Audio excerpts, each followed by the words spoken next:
Hello, and welcome to Game Audio Hour, episode 180.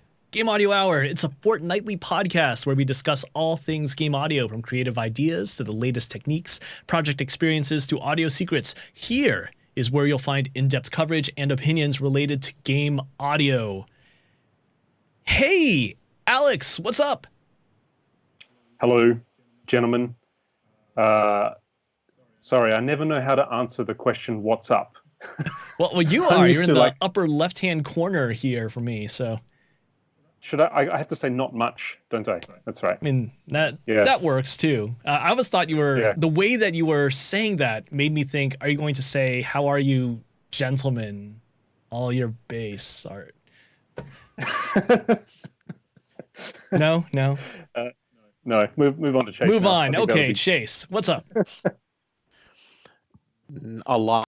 A lot's up. At least the sun is up, because the clouds are up in the sky covering the sun lately. Ooh. So that's true. We actually had rain in California. That was kind of cool. Lots of it. Yeah, it felt like Seattle just for a little bit. Yeah, it really kicked my ass because I was actually outside running around, and it just, bam, right on me while I was trying to get some exercise in. Wow. That's okay.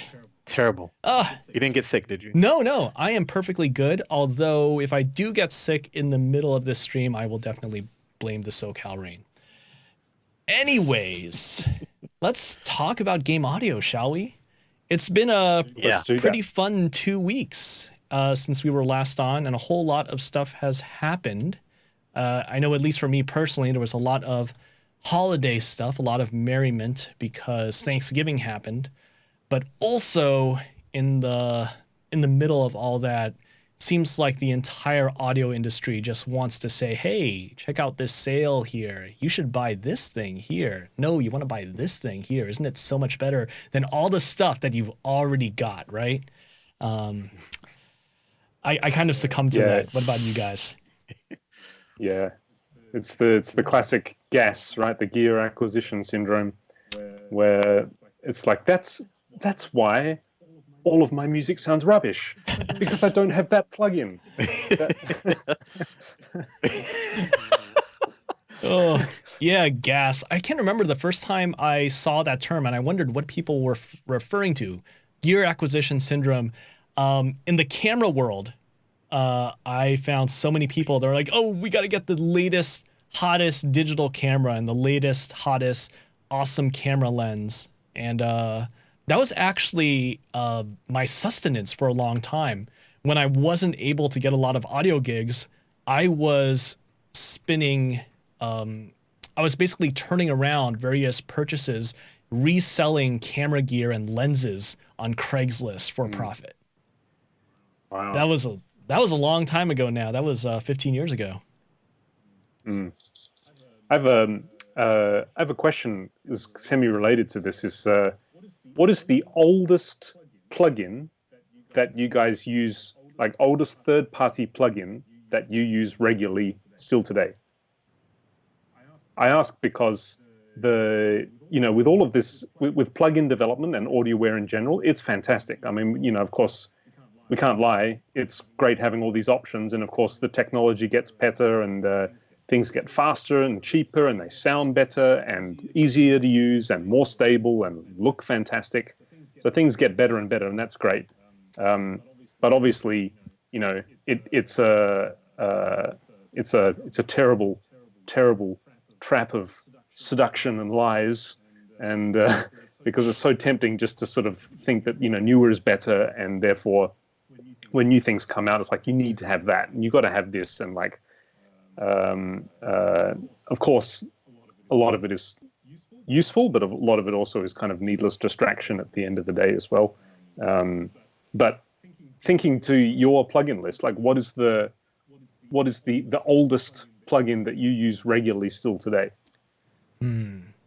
It took me a few seconds, and then I remembered what I've got. But do you got one, Chase? Chase? I'm looking at it now. Is it like a VST, or is it just like an audio effects plugin?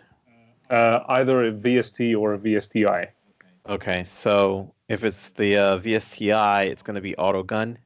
It used to be Wave Arts, but Huh. Wave Arts, I don't use that much anymore. But so it's the VSTI of Autogun. That's the oldest one. Okay. I'm actually looking up this because I don't know Autogun.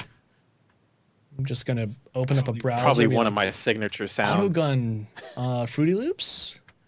Yep, because I was Fruity Loops veteran for 10 years. When I switched over to Cubase, they made it free, and so I was already using that instrument quite a bunch in Fruity Loops, and so I was like, oh, I might as well transfer this over into my sound palette for Cubase, and I get a lot of mileage out of that. Just going through randomly, picking like what I need to have, and it fits pretty well in the usual game compositions that I do fairly well. Okay. Cool. No Mac version available. Uh-oh. But that's okay. It supports Windows XP. Yeah.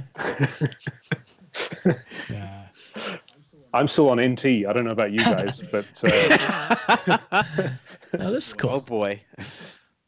That's cool. For me, I'm not sure which. I use quite a lot of older plugins, but I don't know which one is older, to be honest. So I'm just going to go with two of the first plugins that I bought. Number one is Valhalla Room. Yeah. Which it's kind of like a classic at this stage. I mean, a lot of people use it, and it's fantastically functional, extremely versatile, and has, compared to all of the other reverbs that Valhalla DSP do, Valhalla Room definitely has its own sound and its own character, and just can't seem to get beyond it. Like I use the more recent plugins from Valhalla as well, like Vintage Verb and Valhalla Plate and Valhalla Shimmer and Space Modulator and Freak Echo and all the other ones as well, but still tend to come back to Valhalla Room. The second one, which I think is older, is PSP Old Timer, which is a very appropriate name. That's a compressor. It's like what do you call it? Verumu compressor. Like a manly Verumu compressor emulation. Really? That's very old, but it's very, very versatile. And there you go, PSP Old Timer. That one. Look at that. What a beautiful thing. Gorgeous. It does How look close cool. does it get to the manly? Well, I don't know. I've never tried in percentage. 93.76 on a good day. So it's like 70%. Yeah, no, I've never tried a real manly, so I wouldn't know. But yeah, PSP Old Timer would be my oldest one that I still use regularly. And how about you, Vince? Nice. I think for me it's SFX Machine Pro, and I actually used to use it as a plugin. Not in my DAW, but actually in SoundForge. It just sort of fit the whole destructive process for sound design that I liked using in SoundForge. Cool. And I actually looked this up and found out with a little bit of sadness that the actual company has gone out of business. So I think if you just go to shut down. Main, it says, yes, we've gone out of business. We've shut down. I've used this thing since the very early 2000s. And I really liked it. I had a whole lot of fun with it. There were a lot of things that I did on Flower on PS3 for the sound effects in there that I really leaned heavily on SFX Machine Pro. Is this thing actually still available even though they've gone out of business? Download the software. You can download it. I wonder if there's going to be problems with authenticating it, but man, I could just tell looking at this website, it's so old school. Yeah, it's definitely circa 1999 or so. I'm looking for the email with the spinning envelope. You know, just go down to the bottom. There might actually be a spinning envelope for email. Contact us down the bottom. Yeah, maybe on another page they have that that animated flame somewhere. Yeah.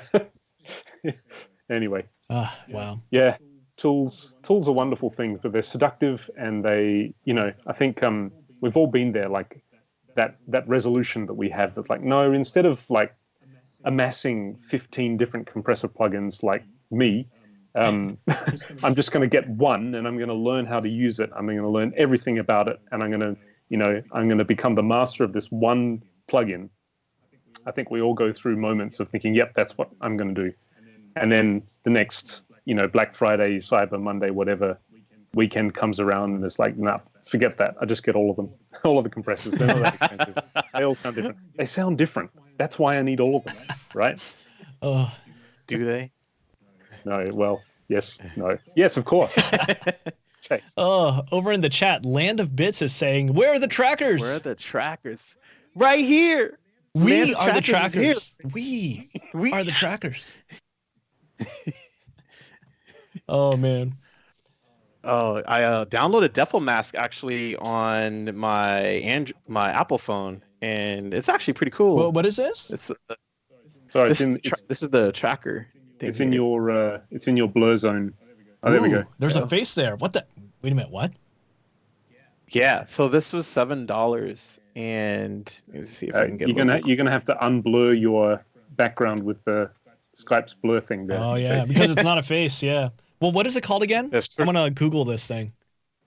Defil Mask, and this is super cool because I learned about this at Game SoundCon through Leonard Paul. He was telling me I can get into more Sega FM, which is what I'm transitioning into my tracker style for, since I've kind of got the NES and the 2A03 chip down. So I was moving into Sega FM's sound and going through the years, and then I'm also working through that after this. But Defil Mask is really good. Can you spell that? Because I'm actually getting weird sort of devil masks right now. DEFLEMASK.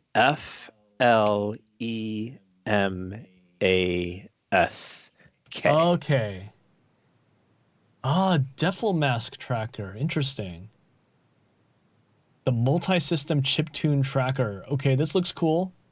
Supported sound chips, Yamaha YM2612, Texas, the PSG, Z80, 6280, Rico 2A03, SID chip, YM2151. Cool. This looks cool. Yeah, it looks great. As you know, there can be only one modern day tracker. Oh. And but still, I might lower myself down to try something else. This looks quite good. It sounds taking a piss there, aren't you, Alex? This is, yes, there can be only one. Land of Bits. Why do you ask? I'm curious. Do you use trackers? Because I'm big on the trackers, aren't I? Mr. Pro Tracker, your reputation precedes you. That's right. That preceded me by about 20 years. Anyway, speaking of Black Friday, so Michael Hoffman in the chat is just saying he somehow avoided spending a ton of money during the Black Friday sales this year, which I think is impossible. You can't avoid spending money. Well, he just admitted to spending $50 on Melodyne. That's something. Infinitely more than nothing.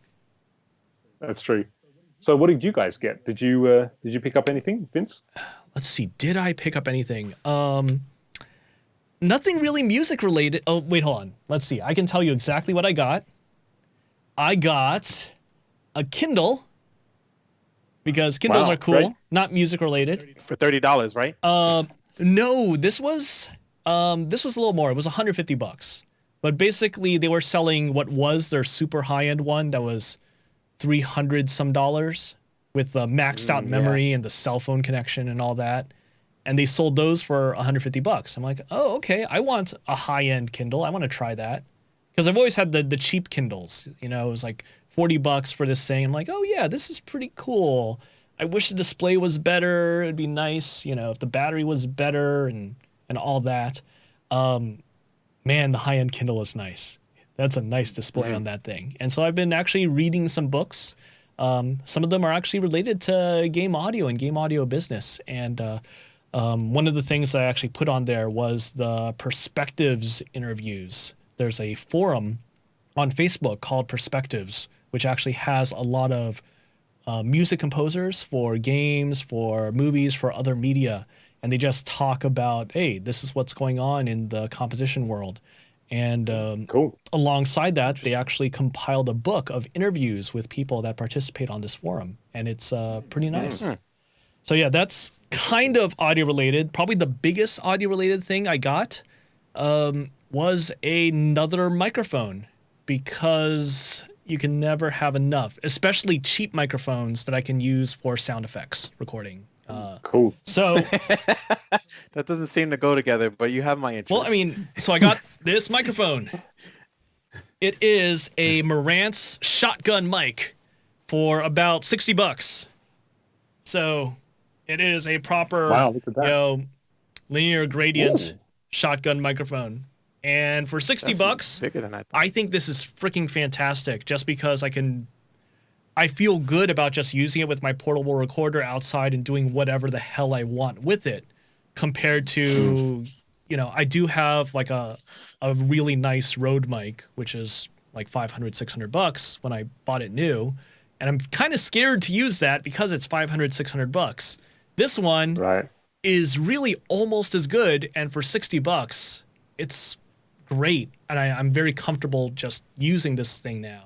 You're like, oh yeah, I'll just point it at that thing. I'll do whatever. I'll throw some crap in the garage next to it and see what it picks up.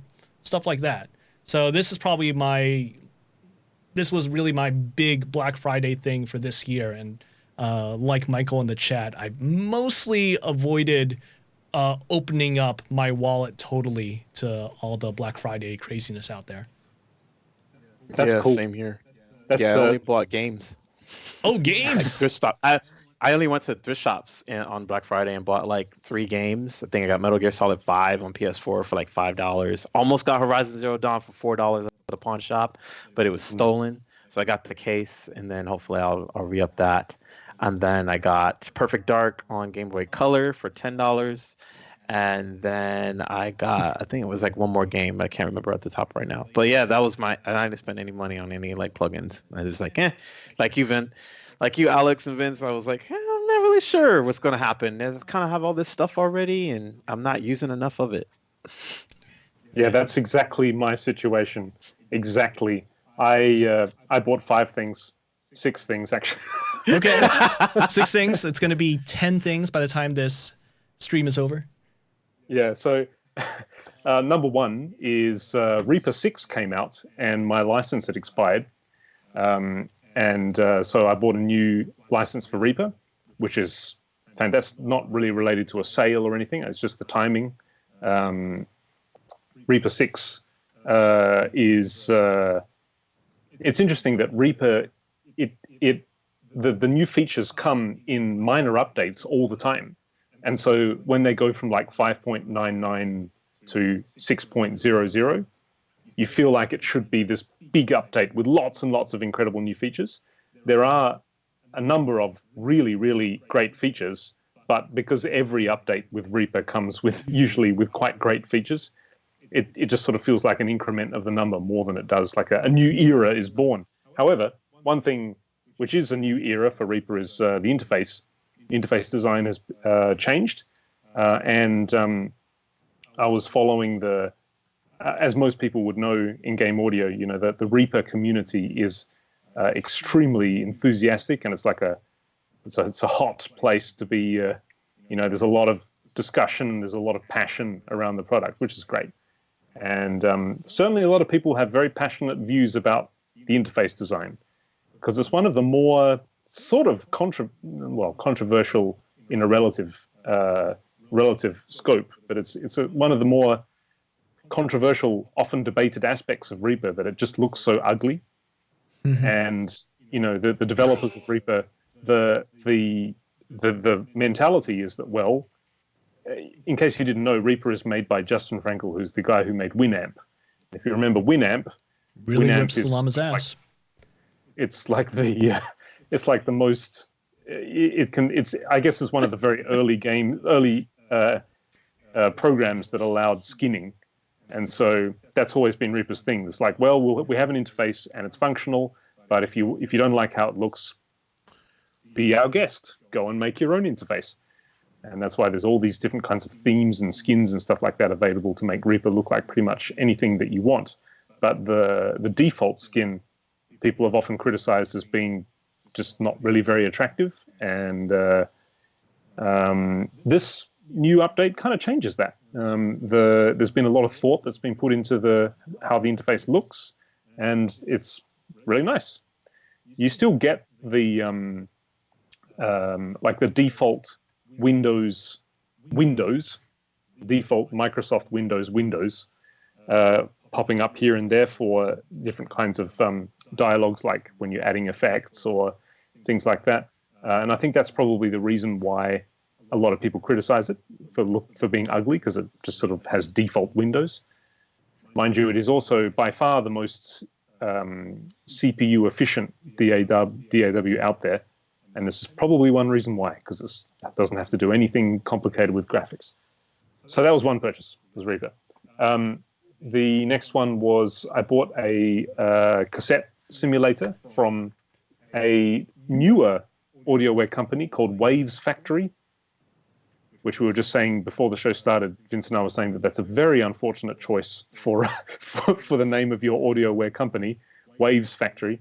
For those who don't know, Waves is one of the oldest audioware developers out there. And so if you call yourself Waves Factory, people are going to think you're either trying to sort of coast along with some search engine optimization by giving yourself a similar name so that when people search for Waves, you'll always come up. Or they didn't have any better ideas. I don't know. But look at that interface. That is gorgeous. I mean, say what you will about flat design, but that is beautiful. That just screams like, touch me. It looks good. It does. The nostalgia is just flowing. Yeah, this is actually a very functional tape simulator, which can provide, different kinds of saturation options, as well as kind of various instabilities that tape can provide for pitch and sound quality and things like that. So I got that, which is great. I also got from PSP Hertz Rider, which is a great name, Hertz Rider. And this is a frequency shifter. I have other frequency shifters, but hey, why not? It was fairly cheap. But also with this one, the interface is extremely intuitive. I mean, you can just look at it and you can figure out what it does and how it works. Basically, you got the left channel on the left and the right channel on the right, and you can shift them independently to do all kinds of funky Haas effect kind of things, stereo widening, modulation, anything that you please. This was not a purchase because it's free, but PSP also offers Piano Verb. Have you heard of Piano Verb, Vince? I feel like I've heard of it, and but I've never actually played with it. But when you say that, I'm thinking, oh, that sounds like something I want. Yeah, this one it's a free plugin. They offer a more deluxe version, which is premium, but which is paid for. But this free version, basically, it simulates reverberation through piano strings. Yeah. So it's a very, very distinctive, very metallic kind of sound, sympathetic resonances and all that kind of stuff. I love this just because I remember as a kid doing this. I went to piano lessons with my sister, and she would put down the damper pedal, and I would shout into the piano right before our piano lessons were set to start, and be like, "Whoa, that is a cool sound!" So yeah. I should just download it, especially if it's free. Yeah, you can bring your sister over to your studio, and you can both shout into the microphone together and relive those days for free, courtesy of PSP. No, actually, it's like musically, I wouldn't say it's musically, it is very much a niche effect. However, for sound design, it's fantastic. Like, especially with very short delay times, you can basically metalize metalize any sound. You can make something sound very clangy and metallic very, very easily with this. So yeah, highly recommended and also free. Mm-hmm. Then the very last thing that I got, which I'm most happy about, was a new limiter. So limiters are things that actually I don't have very many of, but in this case, yeah, I was looking. I've been in the market for a new limiter for quite some time, and of course you've got FabFilter's Pro L, which is very, very popular, and there are a number of other popular and highly functional limiters out there. I think Voxengo do Elephant, and there's a bunch of other ones. Anyway, Tokyo Dawn Labs do a limiter called Limiter Number 6, and it was actually originally a free plugin that had this fairly antiquated interface, but a whole lot of functionality. And I was always kind of intimidated by it because it looks very complicated, and the interface was not terribly easy to look at or easy to use. Tokyo Dawn Labs, they do this version which they call the GE version, which stands for Gentleman's Edition, which is a little bit exclusive if you happen to be a female producer. But anyway, that aside, Limiter Number 6 Gentleman's Edition is basically the paid version of Limiter Number 6, the original version. And if you look at the screenshot of the main interface, it is comprehensive. You've got a compressor, a peak limiter, a high frequency limiter, a clipper, a safety limiter, and you've got comprehensive metering together with LUFS loudness measurement as well. So it's a fantastic sort of one-stop, all-purpose leveling tool. The manual is comprehensive, and definitely you need to read the manual. It's not something you can just sort of jump into and have a fiddle around and get good results with. Tokyo Dawn Labs actually on the webpage, they have a really, really good tutorial video done by Dan Worrell. Dan Worrell's the guy who does a lot of the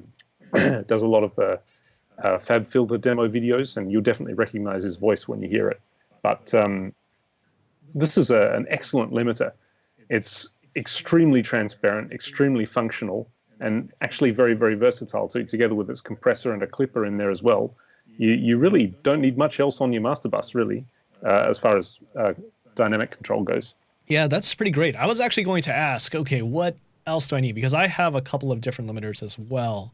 I've got some master limiters. I've got some things that I'll put in as an insert. I've got, some really cheap brick wall stuff. But when you said that it has some really good metering facilities on there, I realized, actually, for all the limiters I have, I don't think I have anything that does have good metering right there, and yet I would want to. So that's definitely a good thing. I should probably try to look into this closer.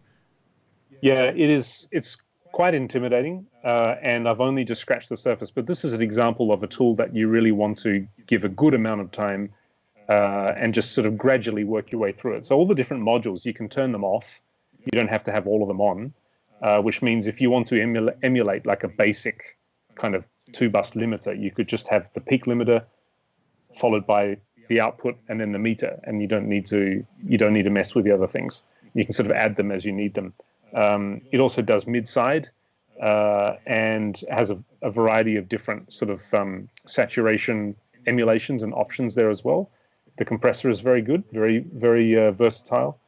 And the clipper and the high frequency limiter are two kind of unusual options that you don't normally see in your sort of, standard run-of-the-mill limiter plugin.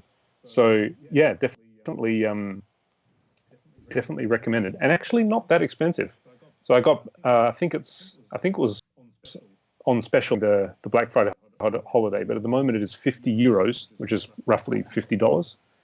And you're getting functionality that is and sound quality that's definitely up there with the more popular products like Pro L and those. So there you have it. That was my shopping list for Black Friday. And actually, when you suggested doing this topic, I actually had forgotten that I bought most of this stuff. So that is the shameless person that I am. It's okay. No judgment here. I have been that person in other years. I mean, it's hard to ignore that siren call from all as you sort of drift through the waters of sales and music gear and I mean, hey, I got my microphone. It's I figured that it was a good thing to add to my workflow. It seems like all these things that you got are really good and not just this thing was cheap, so might as well get it, right? Because I definitely saw a lot of things that were like that. Not to call out anyone specifically, any particular manufacturers or software developers, but hey, here's a cheap thing, $10. Here's a cheap thing, $8 because it's an older thing. And I've definitely done that in the past where I'm like, do I need yet another oboe? And okay, am I going to throw $10 at this thing? I'm probably not going to use it because I've got other oboes already. So, but I can also see how that's very enticing because it's cheap. It used to be expensive. This thing used to be the highest end of high end for sampling or processing or some particular thing when it was first released and whatnot. Yeah, I think it's such a tough thing like gear. It's an amazing time to be doing the job that we're doing, really, isn't it? I mean, there are so many excellent tools that are affordable, that produce great results, but it's such a trap because you can really fall down that hole of thinking that any kind of inadequacy in your creative process or any kind of artistic inadequacy that you're experiencing as you're going through your work is because of your gear. And then you've got gear that, this guy uses this, or that person uses this, or this is recommended by these people, or you go to like forums like Gear Sluts or KVR and it's like posts hundreds of pages of posts sort of telling you about how fantastic these things are and everybody has to have it, and then it's actually not that expensive, so you sort of think why not, that's going to improve my workflow, that's going to improve my process. Of course the reality is that it rarely does. Mind you, of course, workflow is a little bit aside from sound quality. Like there are definitely cases where newer plugins that do things in a smarter way and an easier way definitely improve the efficiency that we can do our work. And those kinds of purchases are kind of hard to argue with. But when it comes to sound quality, unless you are sort of chasing analog emulation of classic hardware or things like that, often the older products are not necessarily any less than the latest, greatest craze. Yeah, the workflow and sound quality, those are definitely things I think about.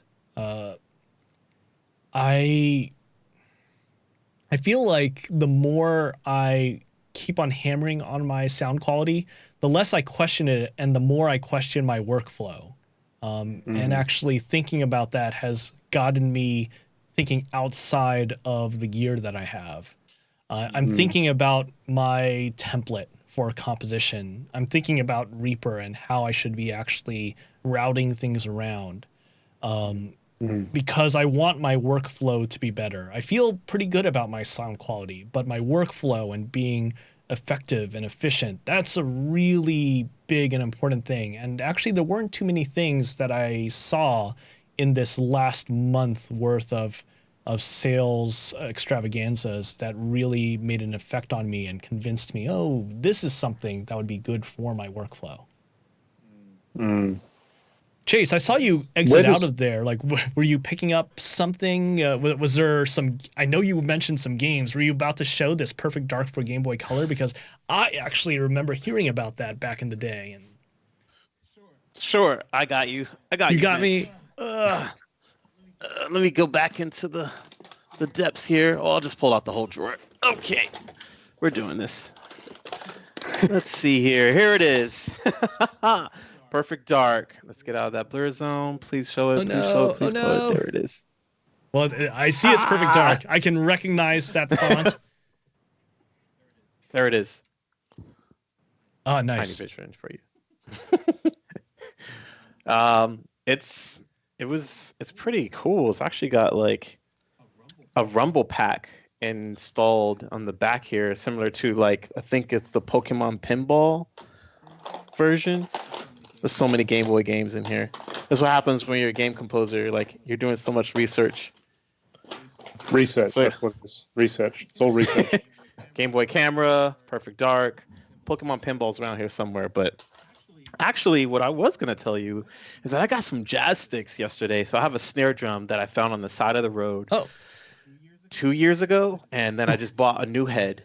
And then that was going to be my concert snare drum. But that was like, oh, well, actually, everyone's already kind of sampled it. I'll hold off for it for now. But I was like, you know what? I don't hear a lot of good jazz drums, and especially with like the snare and the brush stick. So I got those, and then I found the power of belief in the universe is incredible. So I wanted the xylophone, and I found a wooden xylophone. I'm happy to go get it. It takes like 2 seconds. I have a wooden xylophone like about this big, and it doesn't have any mallets or anything. I've got to clean it up, do some wood polish on it, but for $8 at a thrift store.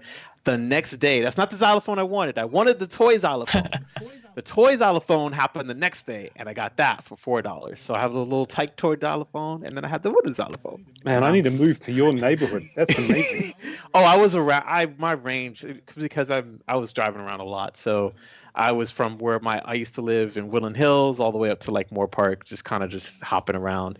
But yeah, that's the wooden xylophone came from Tarzana, and the other one came from Woodland Hills. It was just down the street from one another. But that's where I used to live. But yeah, there's some more instruments I can't wait to play. Jazz sticks. Yeah. That's a snare drum on the side of the road, as you do. You know, just look, there's a snare drum. Oh, let's grab that. It was a full drum kit, but I didn't feel like taking the kick and everything else. I was like, but I could use that snare. So I took the snare, and then I bought, a stand. And like I said, I had the people at your local music store. I used to work at Sam Ash, and so I just got the discount there, and they had the guys change it and tune it for me, and it was good. Wow, that is cool. I don't have enough because most of the stuff that I do whenever I'm doing music, it's mostly electronic stuff. So I have synthesizers, of course, but most of the stuff, like I don't have much in the way of acoustic stuff. Doesn't help being a bass player, I guess. I suppose I could have an upright bass, but they're large. They are, but they're necessary. You don't really find them on the side of the road. It's not in one piece. Depends on what country you're in. Yeah, that's right. I need to be in your country. Should do it. Or maybe not. I just remembered something. You mentioned synths, and I realized that there was something that I was still considering getting, and maybe you can convince me one way or the other. But Korg has a bunch of stuff on sale right now. A lot of their soft synths are available for half price at the moment. So, should I get this Korg M1 soft synth for $25? Yes. That's what I used on the latest soundtrack. I love the M1. You love it, huh? And also, I love the M1. Yeah. Also, get the Wave Station. Get the Wave Station. So on the last game that we did, Paper Valley, that featured the JV 1080, the D110, the TX81Z, and the Korg Wave Station plugin extensively. And the Wave Station plugin the Wave Station is great. The Wave Station hardware is a little bit better. It's down here. I'm not going to take it off the camera, but Wave Station is on. Okay. Look at you. Well, I'm just going to move being a little cheeky. If I just move my camera, my things like here. I like that. It was a little lift up. That's right. No, you should definitely get those, Vince. Because definitely. The Wave Station and the M1 specifically are I mean, the interfaces are horrible. They really are way. He didn't mean that. Way out of date. But the sounds, I mean, it's great. The interfaces definitely strike me as early 2000s. It definitely looks like that. That's right. But that's not all that far removed from what the original interfaces were as well. But yeah, $25 each. Those are enticing me right now, and I'm thinking, Those are good. Maybe I'll spend some money on that. Are either of you guys subscribers to Roland Cloud? I used to be. No. Okay. Honestly, I wasn't really a big fan of it. It was just not quite there for me, and the month-to-month cost was a little bit too much, and I found myself not using it. So. Okay. Yeah, this is basically it's a bit of a kind of a dilemma at the moment because I have a 1080. Yep. I love Roland. Yep. I have, a bunch of. I've got an Alpha Juno, and there's like the D110 there, and those. I could probably benefit from all of the stuff like the SH101 and all of that as well. But for me, the main thing is the TR909 and the TR808. For the stuff that I do, I use emulations from D16, the Polish company D16. They do, I think it's called Nephaton and Nithanat and Drumazon, which are the 909, 808, and 606 emulations. And I use them as well as loads and loads of samples and stuff. But the reality is like when we're talking about workflow, just for me, because I enjoy making my own synth patches rather than using presets, when it comes to mixing in drums, it's just feels so much slower to be using samples and then trying to find a sample that works better than what I want.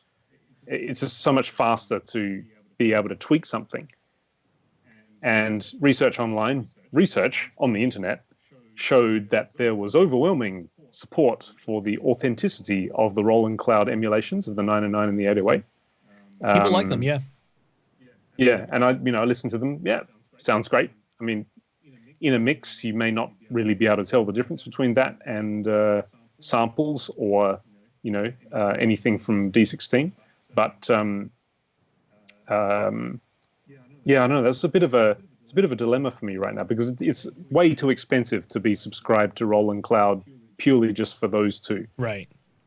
They do offer a lot of stuff, but I know the brief amount of time that I had it, I just wasn't using it.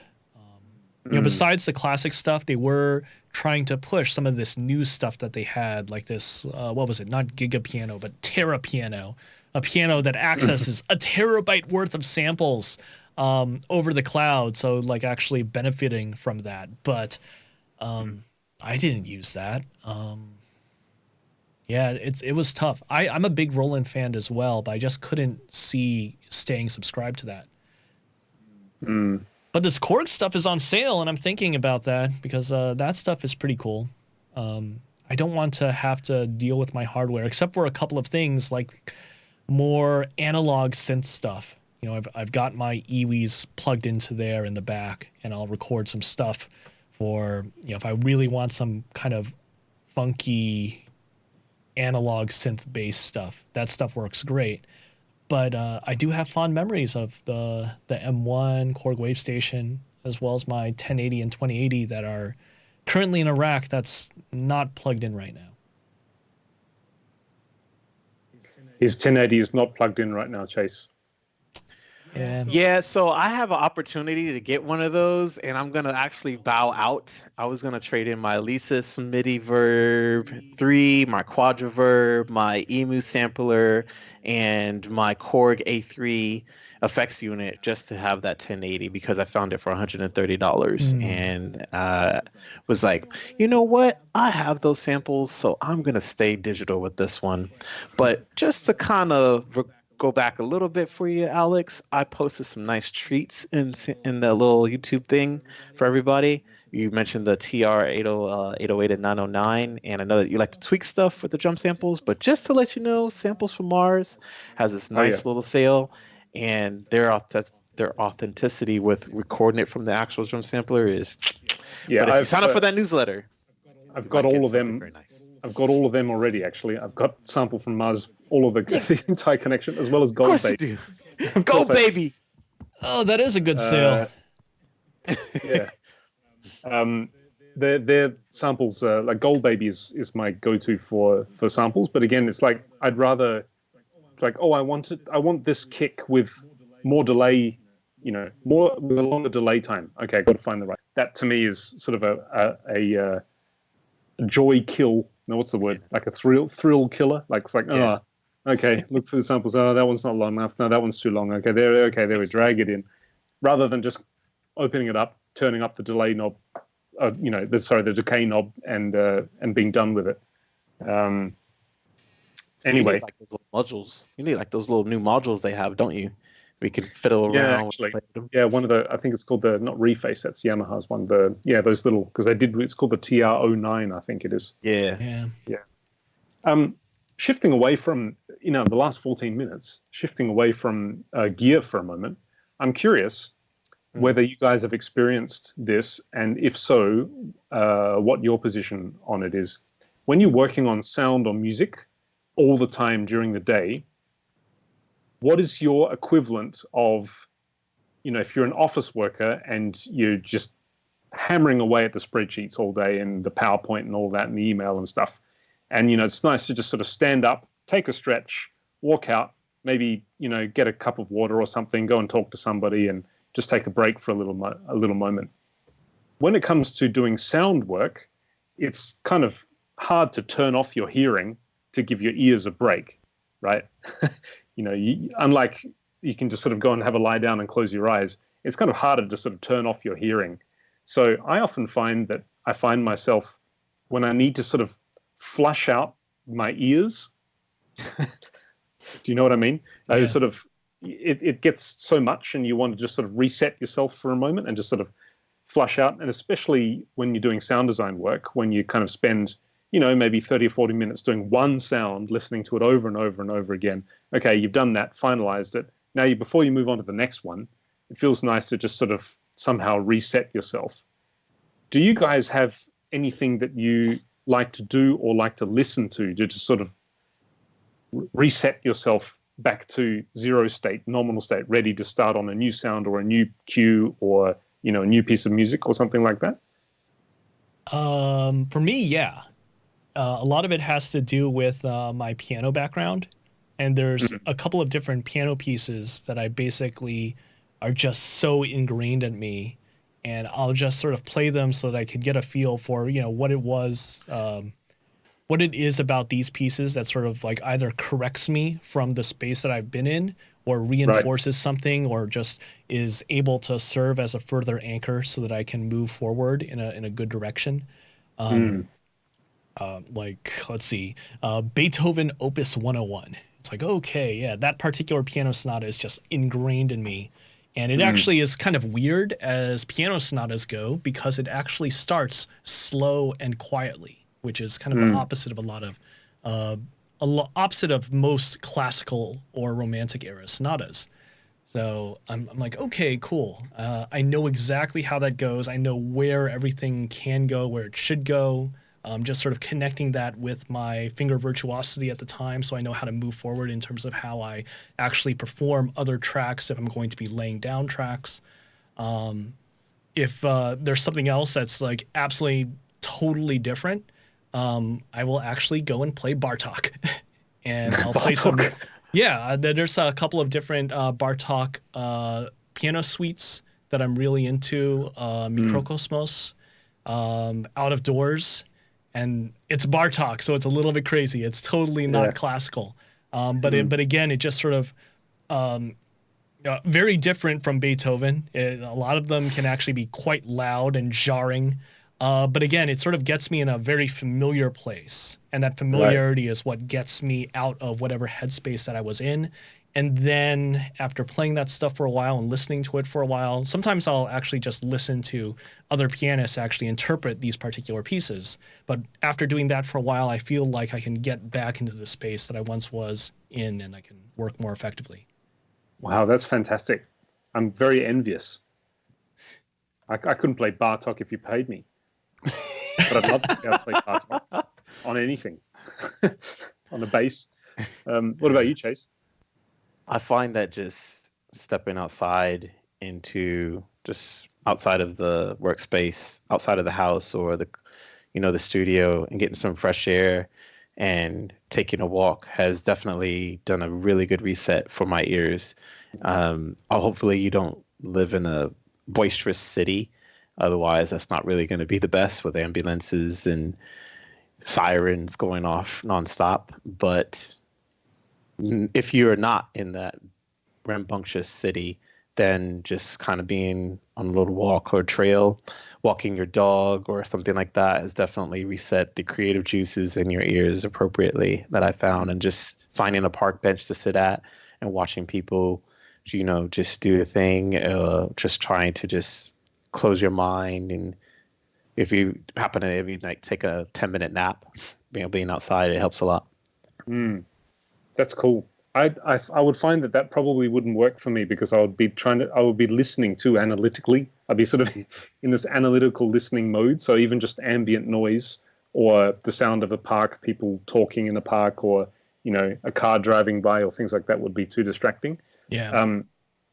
I have found one thing that works really well for me, which I can recommend for you guys, which is not the most accessible solution to this, but the sound of waves washing up on a seashore, on a beach shore, is beautiful for your ears because it's kind of this gentle kind of like this. It's like this beautiful white noise sweep that's a, and then when the water pulls back, it's like that. There was this. Chase is laughing. I can't use it because I fall asleep to that every night. Oh, right. Okay. That's what I thought was funny. Yeah, there was right now I don't have the privilege. I have to listen to recordings of it, but there was a time when I was doing some work and I lived within walk of the ocean, and there was a day when it was just pummeling your ears with the same sound again and again and again and again. It's just not good for your brain, but it's the work that we have to do, and you're just tweaking a little bit, right? And you're listening for that 0.5 decibel difference at 736 hertz or whatever, and it's like you're just sort of going at it. It's like, right, okay, done that, need to take a break, went for a walk, found the sea, sat down on, it was a sea not with sand, this was in Japan, and so of course there's like pebbles and rocks and stuff, and sat down, and the water was just kind of lapping up onto the shore, making this kind of whoosh, whoosh sound. Oh my God, it was so beautiful on the ears. It just felt so nice. It's like tickling, like this cleaning, cleansing sensation of my ears. And it was just so pretty to listen to. And since that moment, now I find that when I need to do that just and there's loads of different things, like even on YouTube, 8 hours of the seashore and stuff like that. But listening to stuff like that, it really just, especially with headphones, it just kind of really feels beautifully cleansing. So that's my top tip. Hey, I got something to show you guys. Hey, Google, play the sound of rain.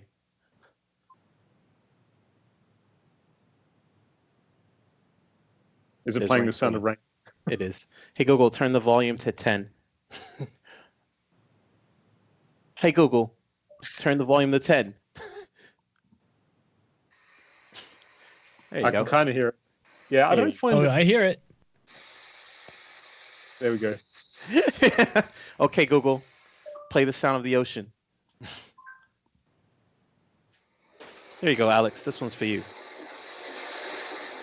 There we go. That's a little deep. That's actually the sound of the ocean. It's more like the sound of the seashore, I think.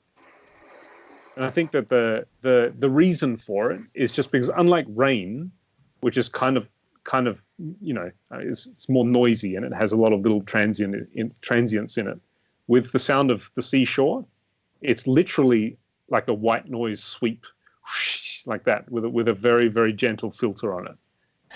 Just the sound of that. What's that? I was going to say a towel filter. A towel filter. Nice one. Yeah, that's all right. I opened the door for you there so you can just walk right in. But Yeah, I'd be interested to know if any viewers have other top tips for things to wash out your ears at those busy days when you're just kind of hammering through the sounds. Then send it to me on Twitter, because I'm eager to try anything. Yeah, that's interesting. The whole washing out your ears, because when I'm working on stuff, the connection between my ears and my fingers is actually really close. So when I mentioned playing piano, I feel like I actually need to wash out my fingers when it comes to the stuff that I'm doing. It's like, that's probably because in the case of composition, you have the idea and you're translating the idea directly by playing it, right? Either with the iwi or with your keyboard. Yeah, but I think that is I think it's also effective for me if I'm doing something that's more along the lines of design work, where I'm slip editing this thing just right, or I need to find where the hell am I supposed to be EQing this thing, just where do I want to put this notch filter. Like even in those cases, I think there is something where my fingers know how to do something, and I actually need to give my fingers some. I feel like the middle manager, basically saying, "Hey, fingers, you need to take a break. Do this thing that you're confident in. Now go back to this thing that you're struggling with." Right. Yeah, I'm quite envious. I think your technique, I can see the logic and I can see how effective it would be, because I'm not a very good keyboard player, and I mean I guess I could pull out one of these basses, which you can. There's one right there. I guess I could just happen to have two behind me. Pull out one of those to play a few things. But for me, it's less the ears and it's more just my head. Maybe it's because the majority of the work that I'm doing these days, at least, is sound design and not so much music composition. It's more of a right-brained activity than a left-brained. Wait, is that right? The scientific one. The academic scientific left brain? one. I think it's left brain. That's sort of like the analytical scientific one. Yeah, it's weighted on the side of being left brain, not entirely left brain, of course, because there's, of course, a creative and aesthetic and emotional aspect to sound design too, of course. But it is more weighted onto the left brain side of actually getting something to sound just like what you're thinking of, than a right brain activity, which music could tend to be, especially if you're working with a predefined kind of sort of template of timbres, as you do, Vince. Then it's more of a there's more weight on the emotional artistic side, which you're translating through your fingers. So I can see how that's very relevant in that case. Yeah. So that makes sense. Ooh. Well, we're almost at an hour. Chase, you already introduced it a little early when you were talking about video games, but we can't end an episode without talking about what games are we playing right now. That's right. So I'm gonna let you gents go first. Oh, okay. Right now I'm playing Ring Fit Adventure. So that's a new one. Yeah, it's a Switch game, and basically you have a ring that affords pushing and pulling, and it's very sturdy. And basically you are using this ring in order to do exercises, and you do these exercises in order to defeat monsters in a very light Japanese-style role-playing game. So, let me just show what this is. Switch Ring Fit Adventure. It's interesting. You've got this ring, and you're playing this role-playing game with this ring. It's you're doing squats and overhand presses and doing like a yoga chair pose and all this stuff. It's crazy and it's fun, and I need to lose weight. All right. So yeah, I'm playing that.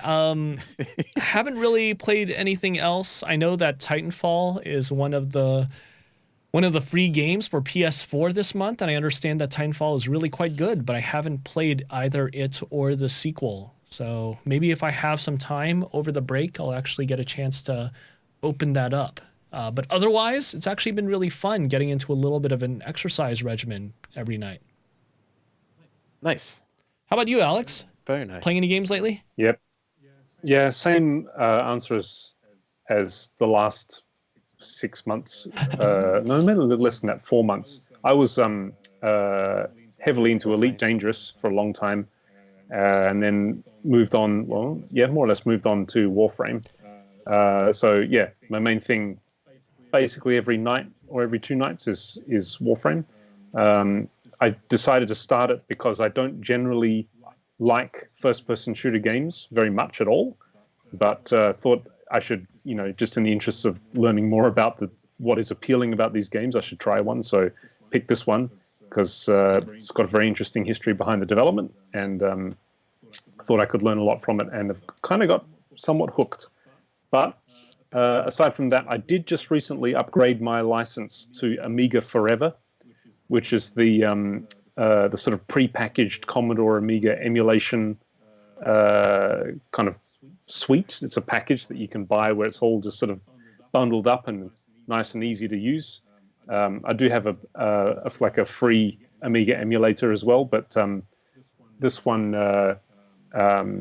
Amiga Forever, is well organized, and it's easy to use, and so I'm looking forward to getting into a lot of the classic old Amiga games too when I have a moment. That's cool. Chase. Nice, very nice. I'm excited to hear that some diversity is happening with like what you guys are switching up between. Like you're doing a little Warframe, but then you found Amiga, and then Vince is doing the Ring Fit, and that's really cool because then I don't feel so alone because I'm going to be playing this game. You guys wait. Your games are censored. It's like, what's going on? There we go. We'll pull this one back so like near me. I see some Streets. I see some Rage. Yes, some Streets. Vince, you were in the stream the other day, so like I got some of the Star Wars. I'm gonna be playing some of that. I'm gonna be playing some Bleach. I'm gonna be playing so many games. I mean, like I could go more and more, but really the one that's got my heart right now is Darkstone. It's a deep cut, but it's on PlayStation 1. And I'm really just digging it. I really like it a lot. It's this top-down type of RPG thing, but with like a free world open top hack and slash with like sub-levels. It kind of reminds me of like Baldur's Gate, but without this like the strategy of moving things. And I guess it used to be on PC. But yeah, Darkstone. Got it in Vegas for $5. So I'm pretty happy. Wow. Got it in Vegas for $5. That's the story of my life. But yeah, I guess it was at a video game store in Vegas for $5. Oh man, what was the name of the shop? Oh, there's only 2 of them I know. Oh, it's in my phone. Wait a minute, is it the one that's next to the pinball machine? Yeah. Yeah, that one. Yeah. Yep, that one. That guy's that has a whole museum in his shop. Yes. And it's insane. So I hope to like have like my Neo Geo Pocket behind me one day, and my Game Boy SP and so on and so forth, and a case just like his. But yeah, Darkstone it is, guys. Darkstone it is. Nice. Cool. All right. Well, we talked about game audio. We talked about games. We talked about audio. I think that's a good episode. Yeah. Thanks for joining us. Thanks for being part of this chat. Thanks for being part of this conversation. The Game Audio Hour is on your social media, so you could always follow us on Twitter. You can like us on Facebook. If you want to throw us some messages our way, we will check them out. If you got any ideas for what we should talk about in the future, please send them our way as well. But regardless, we will be back and talking about game audio in the future for a long time to come, right? That's right. Forever. Just like the Amiga. Yeah, that's right. That's with the forever, right? In classic 90s style. Yeah. Okay. Well, that was an episode. I'll see you guys next time. Bye. Goodbye. Thanks, so. Bye.